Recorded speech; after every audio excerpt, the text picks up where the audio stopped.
एक बार की बात है, एक किसान था जिसका नाम अहमद था।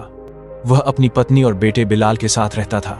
उनके पास एक छोटा सा खेत था जहां वे गन्ना उगाते थे, उसका रस निकालते थे और गुड़ बनाकर बाजार में बेचते थे ताकि अपना रोजगार चला सके।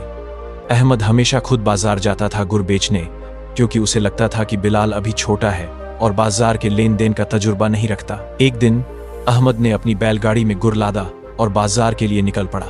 वहां पहुंचकर उसने गाड़ी खड़ी की और ग्राहकों का इंतजार करने लगा। कुछ देर बाद जफर नाम का एक व्यापारी वहां से गुजरा। जफर ने गुड़ देखा और उसे याद आया कि उसकी पत्नी ने उस दिन गुड़ की खीर बनाने को कहा था, लेकिन जफर एक अय्यार ठग था जो सादे और ईमानदार लोगों का शिकार करता था। वह अहमद के पास गया और बोला, भाई तुम क्या बेच रहे हो? अहमद खुश होकर बोला, साहब ये आज का ताज़ा गुड़ है, मैं इसे आपको अच्छे दाम पर दे सकता हूँ। जफर ने अहमद की सादगी देखी और उसे धोखा देने का फैसला किया। उसने पूछा, पूरी गाड़ी का कितना दाम? अहमद सारा गुड़ एक ही ग्राहक को बेचने के ख्याल से परजोश बोला, साहब 500 रुपये दीजिए और सारा गुड़ आपका। जफर ने 500 रुपये दिए और कहा, इस गुड़ को मेरे घर पहुंचा दो। अहमद ने इत्तेफाक जताया और जफर को गाड़ी पर बैठाकर उसके घर की ओर चल पड़ा। घर पहुंचने पर अहमद बोला, साहब कृपया गाड़ी जल्दी खाली करवाइए ताकि मैं घर लौट सकूं। जफर का रवैया बदल गया और उसने सख्त आवाज में कहा, कौन सी गाड़ी? मैंने 500 रुपये पूरी गाड़ी के लिए दिए, अब सब मेरा है। अहमद हैरान होकर बोला, साहब मैंने तो सिर्फ गुड़ का दाम बताया था, गाड़ी मेरी है। जफर ने सख्त कहा, मैंने पूरी गाड़ी का दाम पूछा था और तुमने 500 रुपये कहा, अब मुकर रहे हो। तुम जैसे लोग बेईमान होते हैं। अहमद ने गुजारिश की, कृपया ये जुल्म न करें, मेरी गाड़ी लौटा दीजिए। लेकिन जफर ने अपने नौकरों को बुलाया जिन्होंने अहमद के कपड़े फाड़े, उसकी बेइज्जती की और उसे घर से बाहर फेंक दिया। मायूस और शर्मिंदा अहमद सारा दिन जंगल में छिपा रहा, गांव वालों के सामने इस हालत में जाने से डरते हुए। रात होने पर वह चुपके से घर लौटा। उसकी हालत देखकर उसकी पत्नी और बिलाल दौड़कर आए। बिलाल ने पूछा, अब्बा आपको क्या हुआ?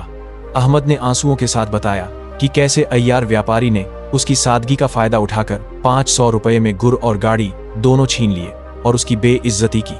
यह सुनकर बिलाल का खून खौल उठा।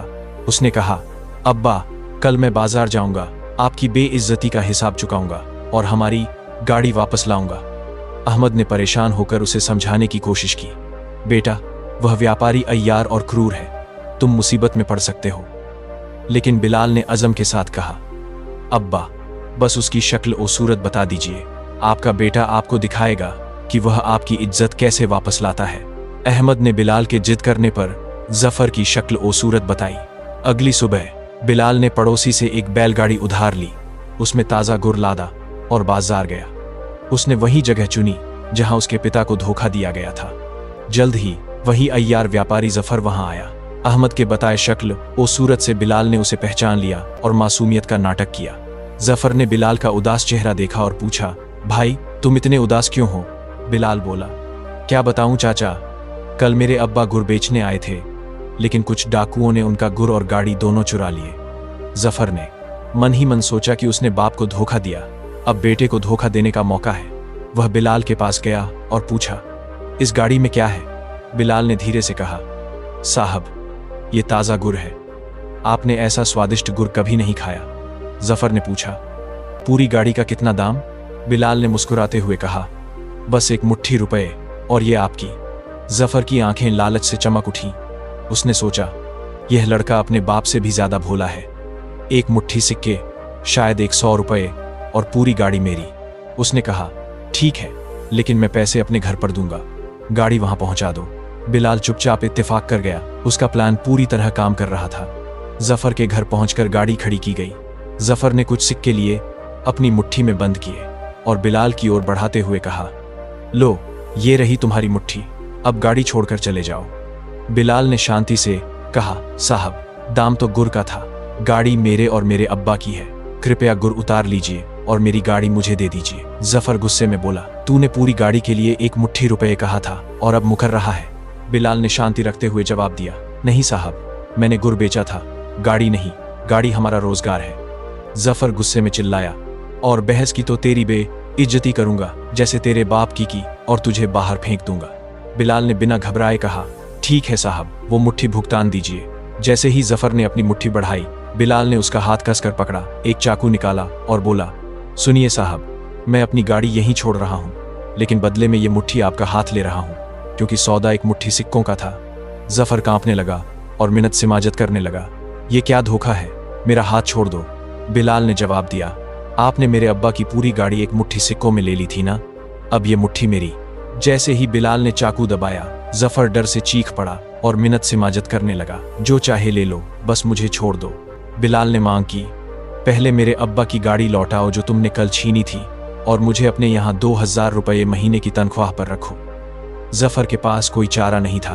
कांपते हुए उसने इत्तेफाक किया, अहमद की गाड़ी लौटाई और बिलाल को नौकरी दे दी।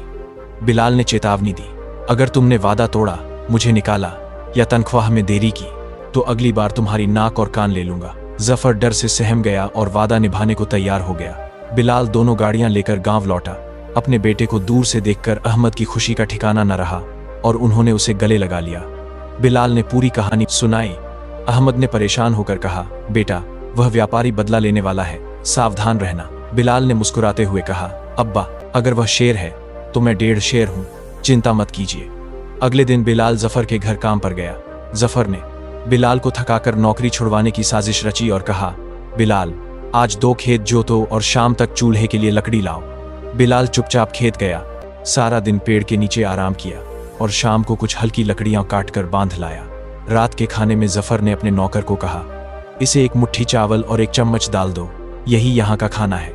बिलाल ने सुना, लेकिन चुपचाप वह थोड़ा सा खाना खाया, पानी पिया और गायों बैलों के पास सोने चला गया। भूख ने उसे जगाए रखा, लेकिन बिलाल भी जफर से कम अय्यार नहीं था। उसने चुपके से एक बछड़े को खोला, उसे उसकी मां से दूध पीने दिया। जैसे ही गाय का थन दूध से भरा, बिलाल ने बछड़े को बांध दिया और सारा दूध खुद पी लिया, अपनी भूख मिटाई और चैन से सो गया। अगली सुबह जफर की पत्नी ने गाय का थन खाली देखा और जफर को बताया। जफर ने गाय देखी तो गाय ने उसे लात मारी और वह धड़ाम से गिर पड़ा। शोर सुनकर बिलाल जागा और सोचा, मुझे भूखा रखने की कोशिश करो और अपनी ही गाय से लात खाओ। यह हर रात का नियम बन गया। बिलाल गाय का दूध पीता, दिन भर काम करता और मजबूत होता गया। जफर हैरान था, यह लड़का सिर्फ 1 मुट्ठी चावल पर इतना ताकतवर कैसे रहता है। उसे बिलाल की चाल का पता नहीं था। कुछ दिन बाद जफर की पत्नी अपने मायके गई और 1 महीने तक नहीं लौटी, जिससे जफर अकेला और मायूस हो गया। उसने उसे वापस लाने का फैसला किया और बिलाल से कहा, मेरे साथ चल अपनी मालकिन को लाने। वे निकल पड़े। जफर उनके इकलौते घोड़े पर सवार था और बिलाल पैदल चल रहा था। बिलाल मन ही मन मुस्कुराया, यह मुझे थकाने की सोच रहा है, लेकिन मैं इसे दिखाऊंगा। कुछ देर बाद जफर थक गया और एक पेड़ के नीचे आराम करने रुका। उसने बिलाल से कहा, घोड़े की रखवाली करो, मैं थोड़ा सोता हूं। जल्द ही कुछ व्यापारी वहां से गुजरे। बिलाल ने घोड़े की पूंछ का एक छोटा टुकड़ा काटा, उसे छिपाया और घोड़ा व्यापारियों को बेच दिया। फिर वह एक झाड़ी के पास बैठ गया, पूंछ का टुकड़ा पकड़े हुए, जैसे कोई चूहा पकड़ रहा हो। जब जफर जागा और घोड़ा गायब देखा तो चिल्लाया, बिलाल, मेरा घोड़ा कहाँ है? बिलाल ने मासूमियत से कहा, साहब, घोड़ा चूहे के बिल में भाग गया, मैंने मुश्किल से इसकी पूंछ पकड़ी, मेरी मदद कीजिए इसे बाहर निकालने में। जफर ने गुस्से में पूंछ का टुकड़ा खींचा जो उसके हाथ में आ गया। ये क्या बकवास है, वह चिल्लाया।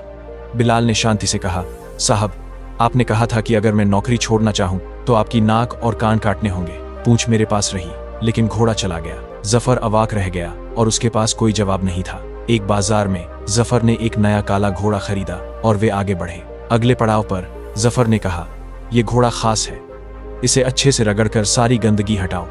बिलाल ने घोड़ा बेच दिया और एक सफेद खरगोश खरीद लिया। जब जफर जागा और बिलाल को खरगोश के साथ देखा तो चिल्लाया, मेरा घोड़ा कहाँ है? बिलाल बोला, साहब, आपने कहा था इसे अच्छे से रगड़ो, मैंने इतना रगड़ा कि काला रंग उतर गया और ये खरगोश बन गया। जफर गुस्से से तिलमिलाया, लेकिन उनके इत्तेफाक के कारण कुछ कर न सका। अब जफर को पैदल चलना पड़ रहा था और भूख से वह कमजोर हो गया, क्योंकि उसका पैसा घोड़ों पर खर्च हो चुका था और उनका राशन खत्म हो गया था। एक पड़ाव पर उसने बिलाल से कहा, मेरे ससुराल जाओ और बता दो कि उनका दामाद आ रहा है, वे खाना तैयार करेंगे। बिलाल को फिर शरारत का मौका मिला। जफर के ससुराल पहुंचकर उसने जफर के आने की खबर दी। जफर की सास ने पूछा, मेरा दामाद ठीक है? बिलाल बोला, नहीं मौसी, उसे पेट की सख्त बीमारी है। परिवार ने जफर के लिए सादा खिचड़ी बनाई, लेकिन बिलाल के लिए खीर, पूरी, हलवा और रायता जैसे शानदार व्यंजन तैयार किए। उस रात छत पर बिलाल चैन से सोया, लेकिन जफर भूखा सो नहीं सका। उसने बिलाल को जगाया और कहा, तूने खीर और पूरी खाई और खर्राटे मार रहा है और मैं भूखा मर रहा हूं। बिलाल ने फिर चाल चली। उसने छत में अनाज डालने वाले छेद की ओर इशारा किया और कहा, साहब, नीचे रसोई में खाना है। मैं आपको रस्सी से बांधकर नीचे उतारता हूं और जब आप खा लें तो मैं आपको खींच लूंगा। जफर खुश हो गया। उसे रस्सी से बांधकर रसोई में उतारा गया और उसने जमकर खाना खाया। सीर होने पर उसने रस्सी खींची और धीरे से कहा, बिलाल, मुझे ऊपर खींचो। लेकिन बिलाल सोने का नाटक करता रहा। जफर बार बार मुझे ऊपर खींचो चिल्लाता रहा। जफर की सास ने शोर सुना और सोचा कि रसोई में भूत या जिन्न है। उसने अपने पति को जगाया। परिवार इकट्ठा हुआ, लेकिन तभी बिलाल ने जफर को ऊपर खींच लिया। परिवार ने रसोई का दरवाजा खोला, लेकिन वहां कुछ नहीं मिला और वे हैरान होकर अपने कमरों में लौट गए। बाद में उस रात जफर का पेट शायद ज्यादा खाने से खराब हो गया। उसने बिलाल को जगाया, मेरे साथ खेत चल, मेरा पेट खराब है। आधी नींद में बिलाल बोला, बाहर क्यों जाना, पास में वो मिट्टी का घड़ा इस्तेमाल कर लो, मैं सुबह उसे फेंक दूंगा। मजबूरी में जफर ने घड़े में शौच किया और सो गया। सुबह उसने बिलाल को जगाया, इस घड़े को कोई देखने से पहले फेंक दो, वरना मेरी इज्जत मिट्टी में मिल जाएगी। लेकिन बिलाल सोने का नाटक करता रहा। घबराए जफर ने चादर ओढ़ी, घड़ा सिर पर रखा और दरवाजे की ओर बढ़ा।